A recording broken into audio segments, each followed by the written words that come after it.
Hi అండి. Hello అందరికీ నమస్తే. ఈరోజు వీడియో వచ్చేసి భీమవరం వారి పికిల్స్లో వెల్లుల్లి కారాన్ని అయితే చేయబోతున్నాను. ఈ వెల్లుల్లి కారానికి కావాల్సిన ఐటమ్స్ని అయితే ఇప్పుడు నేను చెప్తానండి. వెల్లుల్లిపాయలు ఒక 50 వెల్లుల్లి గుళ్ళను అయితే తీసుకోవాలి. 1 స్పూను జీలకర్ర, 2 స్పూన్లు పెద్దవి అయితే 2 స్పూన్లు లేదంటే 3 స్పూన్లు కారం, తగినంత సాల్టు, 4 ఎండుమిర్చి, వెల్లుల్లి గుళ్ళు, కరివేపాకు, ఆవాలునండి. తీసుకున్న తర్వాత మిక్సీలో అయితే ఈ 50 వెల్లుల్లి గుళ్ళని తీసుకుని మిక్సీలో అయితే వేసుకోవాలి. తర్వాత 1 స్పూన్ జీలకర్ర, 2-3 స్పూన్లు కారం, తగినంత సాల్టు ఈ మిక్సీ గిన్నెలోకి అయితే యాడ్ చేసుకోవాలి.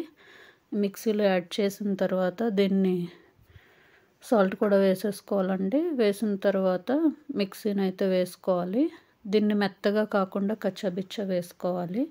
వేసుకుంటే ఇలా వస్తుందంటే ఈ వెల్లుల్లిపాయ అయితే మిక్సీ వేసిన తర్వాత ఇలా వస్తుంది.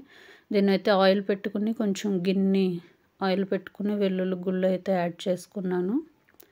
ఈ వెల్లుల్లి గుళ్ళు కొంచెం డ్రై అయిన తర్వాత 1 స్పూన్ జీలకర్ర అయితే వేసుకోవాలి. వేసిన తర్వాత 1 స్పూన్ ఆవాలు అయితే వేసుకోవాలి.